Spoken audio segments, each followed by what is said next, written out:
Dugaan pencucian uang senilai Rp349 triliun di lingkungan Kementerian Keuangan terus menjadi sorotan.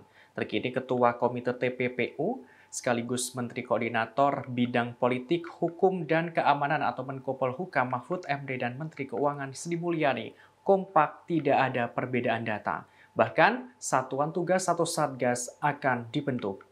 Dikutip dari Kompas.com pada Selasa 11 April, Mahfud MD telah menggelar rapat untuk kelima kalinya. Hal ini setelah komite tersebut mengadakan rapat dengan Komisi 3 DPR RI pada 29 Maret 2023. Rapat tertutup yang digelar di Kantor Pusat Pelaporan Analisis Transaksi Keuangan, Jakarta Pusat. Dalam rapat itu dihadiri sejumlah pimpinan lembaga dan kementerian, di antaranya Menteri Koordinator Bidang Perekonomian Erlangga Hartarto, Menteri Keuangan Sri Mulyani, dan Menteri Hukum dan HAM Yasona Lauli.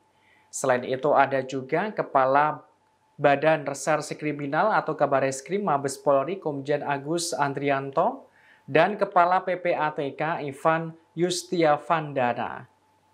Dalam keterangannya, Mahfud menerangkan tidak ada perbedaan data antara Kemenko Polhukam dengan Kementerian Keuangan. Mahfud dan Sri Mulyani memakai data dari sumber yang sama, yakni data agregat, laporan hasil analisis atau LHA PPATK 2009 hingga 2023. Diungkapkan keseluruhan LHA mencapai 300 surat, sehingga total nilai transaksi agregat senilai Rp349 triliun.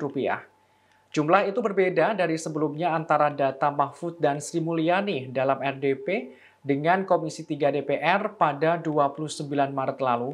Mahfud menyebutkan transaksi mencurigakan yang berkaitan langsung dengan pegawai Kemenko nilainya mencapai Rp35 triliun. Sedangkan Sri Mulyani menyampaikan sebesar Rp3,8 triliun. Kini pemerintah juga akan membentuk satuan tugas atau satgas. Hal tersebut menindaklanjuti temuan janggal senilai Rp349 triliun itu.